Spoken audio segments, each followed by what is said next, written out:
নমস্কার প্রিয় বাংলাভাষী। বাইডেন যে ইউএসের রাষ্ট্রপতি, এখনও রাষ্ট্রপতি আছেন উনি। আগামী 20 জানুয়ারি অবধি রাষ্ট্রপতি আছেন। 20 জানুয়ারিতে কিন্তু আমাদের ট্রাম্প, আমাদেরই বলছে এই কারণ ট্রাম্প তো এখনও অবধি যেরকমভাবে কমিউনিকেশন করেছেন ইন্ডিয়ার সাথে, তাতে করে ভারতের বন্ধুই লাগছে। কিন্তু বাইডেন তো ভারতের বন্ধু নয় কোনোভাবেই। তো বাইডেন যাওয়ার আগে দেখছেন যে আমার তো হারানোর আর কিছু নেই, তো যাওয়ার আগে দেখি কীভাবে পৃথিবী থেকে ডিস্ট্রয় করা যায়। ইউক্রেনকে তো লেলিয়ে দিয়েছে, মিসাইল মারছে। ইউক্রেন রাশিয়া তো সেইভাবে যুদ্ধবিধ্বস্ত হিসাবে পরিচিত। 3 বছর উপর হয়ে গেল চলছে। ট্রাম্প এসে নাকি 24 ঘন্টার মধ্যে যা করবে করবে, কিন্তু বাইডেন তো করবে না। বাইডেন চাইবে যে নিজের ইন্ডাস্ট্রি, যে আর্ম ইন্ডাস্ট্রি, সেই ইন্ডাস্ট্রিগুলো আরও ভালোভাবে চলুক। যত বেশি আর্ম বিক্রি হবে তত বেশি ইউএসের পয়সা আসবে, ইউএসএ তত বেশি ধনবান হবে।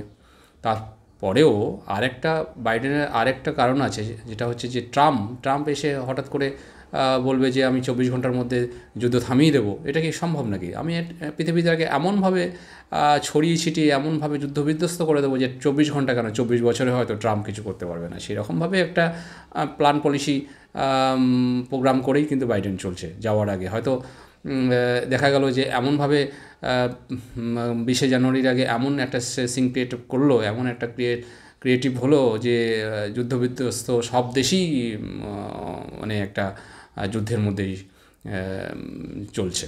যেমন ধরুন, এই যে হঠাৎ করে এই বাংলাদেশের সাথে আমাদের ইন্ডিয়ার যে সম্পর্ক খারাপ, হঠাৎ করে কেন হলো? হঠাৎ করে হওয়ার কারণ কিন্তু একটাই, যে এই বাইডেন, এই ইউএসএ বা পাকিস্তান বা এই চায়না যতই ইন্ডিয়ার সাথে হাত মেলাক না কেন, এই মিছরি সুরি সামনে থেকে বলবে আমি তোমার বন্ধু, পেছন থেকে সবাইকে লেলাবে, এবং নিজেও যখন দেখবে যে বাহ বেশ এখন তো সিচুয়েশানটা ভালো, চলো যুদ্ধ করি, যুদ্ধ ভাব একটা ভাব মানে করে সবাইকে তেতিয়ে দেবে।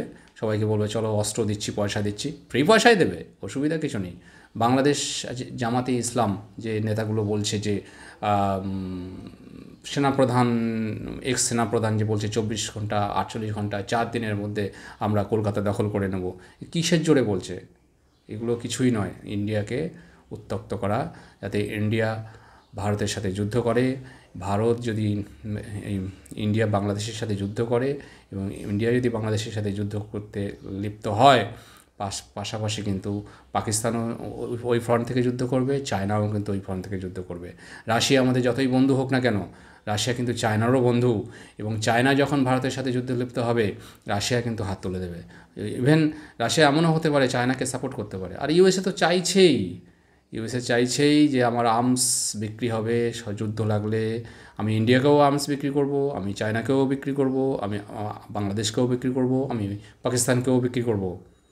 এই সিরিয়া যে এই এত রিবেলস উত্থান হলো, 10-12টা রিবেলস, কে সরকার গঠন করবে?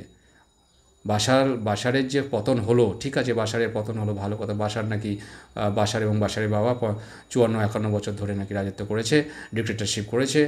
সিরিয়ার মানে কোনো উন্নতি হয়নি, সিরিয়ার জনগণের কোনো ডেভেলপড হয়নি, না খেয়ে মরছে, ঠিক আছে, সবই ঠিক আছে। কিন্তু এই যে 10-12টা রিবেল গ্রুপস যে উঠে এলো চারিদিক দিয়ে, ইউএসের চারটেকে মানে সাপোর্ট করলো, রাশিয়া 4টেকে সাপোর্ট করলো, ইরান 4টেকে সাপোর্ট করলো, ওদিকে টার্কিতে তাদের কুর্জ যে একটা মানে উগ্রবাদীর যে একটা ভয়ে তারাও সিরিয়াতে বোমাবাজি করলো, কুর্দিস্তান যাতে না হয়।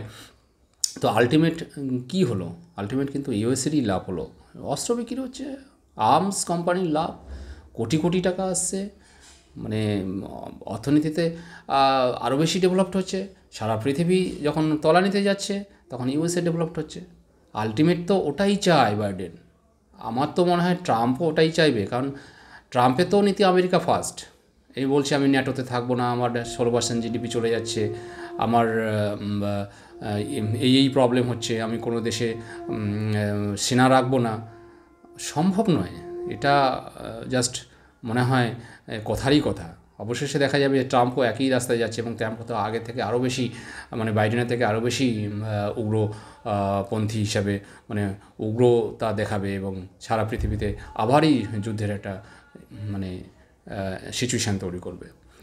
ইন্ডিয়ার ফরেন পলিসি, এই যে অজিত দোভাল, আমাদের জয়শঙ্কর, এই যে ফরেন পলিসি, আমাদের প্রাইম মিনিস্টার মোদি কিন্তু আরএসএসের লিডার হতে পারে, আরএসএস থেকে উঠে এসছে, বিজেপি থেকে প্রাইম মিনিস্টার হয়েছে, কিন্তু মোদিকে আমরা জানি যে আমাদের ভারতেরই প্রধানমন্ত্রী এবং সারা 140 কোটি যে লোক আছে আমরা ভারতবাসী সবারই প্রধানমন্ত্রী। সেই শুধু ওই বিজেপি তরফ থেকে কে কী একটা বললো, শুভেন্দুবাবু কে একটা বললো, ওতে করে কিন্তু উত্তক্ত হলে চলবে না, কারণ যুদ্ধ হলে সবারই ক্ষতি।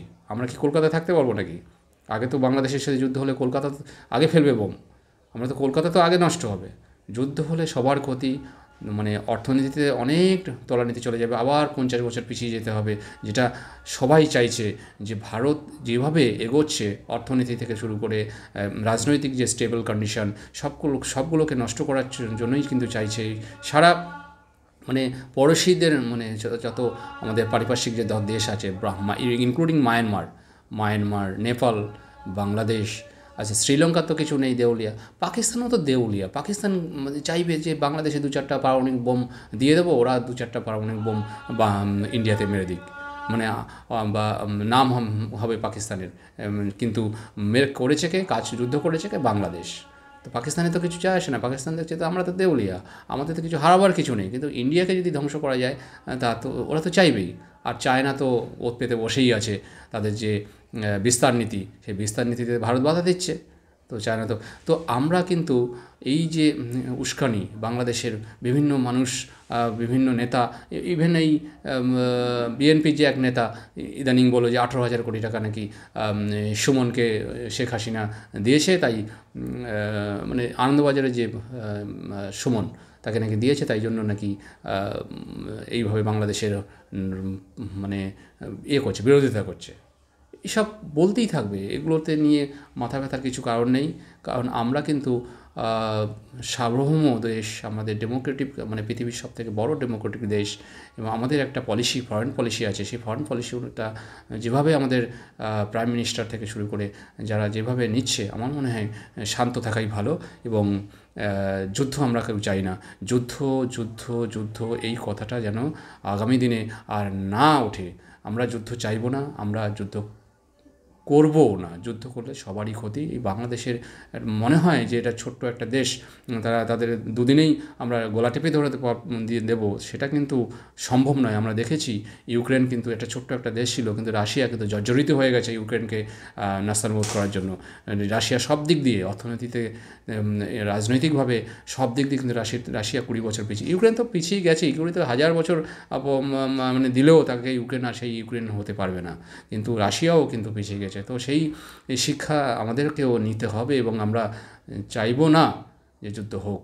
বাংলাদেশ যতই উস্কানি দিক না কেন, আমরা একটা জিওপলিটিক্স ডিপ্লোম্যাটিক ওয়েতে তাদেরকে ডায়লগ দিয়ে আমাদেরকে শান্ত করতে হবে, এবং সম্পর্ক সবার সাথে ভালো করতে হবে, এবং আমাদেরকে নিজেদের উন্নতি নিজেদের ধরে রাখতে হবে। এবং আমেরিকা যেমন বলছে আমেরিকা ফার্স্ট, তো আমরাও বলবো ইন্ডিয়া ফার্স্ট। নমস্কার।